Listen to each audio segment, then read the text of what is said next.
বাধ্য করানো। দর্শক, যখন অন্তর্বর্তীকালীন সরকার ছিল তখন কিন্তু রাষ্ট্রপতিকে সরানোর জন্য আন্দোলন হয়েছিল। তখন বিএনপি সেটির বিরোধিতা করেছে। বিএনপি বলেছে এখন রাষ্ট্রপতিকে সরালে সাংবিধানিক একটি সংকট থাকবে, সেই জন্যই তাকে সরায়নি তখন বিএনপি। এখন বিএনপি ক্ষমতায় এসেছে, এই রাষ্ট্রপতির কাছে শপথ নিয়েছে, তাও রাষ্ট্রপতিকে সরানোর তারা পরিকল্পনা চালাচ্ছে।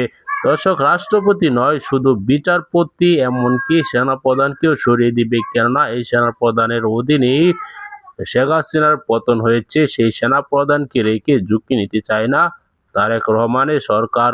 দর্শক, নতুন রাষ্ট্রপতি ডক্টর মোহাম্মদ ইউনূসকে দেওয়ার পরিকল্পনা করেছে, কিন্তু তার পাশাপাশি বিএনপির হেভিওয়েট নেতা মোশাররফ হোসেনকেও রাখার পরিকল্পনা চালাচ্ছে। তাহলে দুজনের মধ্যে কে রাষ্ট্রপতি হলে ভালো হবে, এই বিষয়ে আপনার মতামত কমেন্টে জানাবেন।